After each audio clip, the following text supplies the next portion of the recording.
BCA question പേപ്പറാണ്. 2018 അതായത് 2013 admission on words ആണ് കേട്ടോ. സപ്ലിയൊക്കെ ഉള്ളവർക്ക് നോക്കാൻ പറ്റിയ ക്വസ്റ്റ്യനാണ്. First question 1 mark questions 10 questions ആണുള്ളത്. നമ്മൾ 10ഉം അറ്റൻഡ് ചെയ്തേ പറ്റത്തുള്ളൂ. ഓവർ ക്വസ്റ്റ്യൻ ഇല്ല. Define sine HX.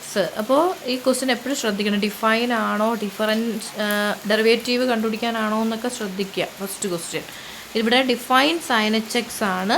എക്സ്പോണൻഷ്യൽ ഫംഗ്ഷൻ്റെ ടേംസിൽ ഡിഫൈൻ ചെയ്യുക. Then second question term by term differentiate ചെയ്യാനുള്ള ക്വസ്റ്റ്യൻ ആണ്. തേർഡ് ക്വസ്റ്റ്യൻ എന്ന് പറഞ്ഞാൽ cos H - X = cos HX എന്ന് പ്രൂവ് ചെയ്യണം. അപ്പോൾ cos HXൻ്റെ ഡെഫിനിഷൻ നമുക്ക് അറിയാം. അത് LHS എടുത്ത് ചെയ്യുക, RHS കിട്ടും. ഫോർത്ത് വൺ ജസ്റ്റ് സ്റ്റേറ്റ് ചെയ്താൽ മതി, mean value theorem. Fifth question എന്ന് പറഞ്ഞാൽ ഓർഡർ എഴുതാനാണ്. Sixth question solve the differential equation ആണ് കേട്ടോ. dy/dx = x². നമ്മളെ വേരിയബിൾ സെപ്പറബിൾ ഫോമിൽ ചെയ്യാം. സെവൻത്ത് ക്വസ്റ്റ്യൻ L(1) എന്ന് ലാപ്ലേസിലെ ക്വസ്റ്റ്യൻ ആണ്. ഇക്വേഷൻ എഴുതി പ്രൂവ് ചെയ്താൽ മതി. എയ്ത്ത് ക്വസ്റ്റ്യൻ എന്ന് പറഞ്ഞാൽ അതും തിയറി ഓഫ് നമ്പേഴ്സിലാണ്. വിൽസൺസ് തിയറം സ്റ്റേറ്റ് ചെയ്താൽ മതി.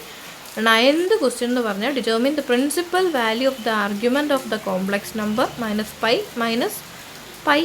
അതിൽ principal value of the argument എഴുതാനാണ്.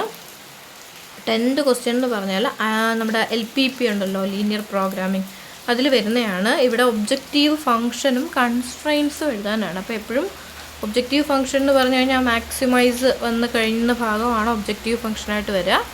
അത് എല്ലാം സബ്ജക്റ്റ് ടു കഴിഞ്ഞ് വരുന്ന ഇനിക്വാളിറ്റീസ് ഉണ്ടല്ലോ, അതെല്ലാമാണ് കൺസ്ട്രെയിൻസ് ആയിട്ട് വരിക.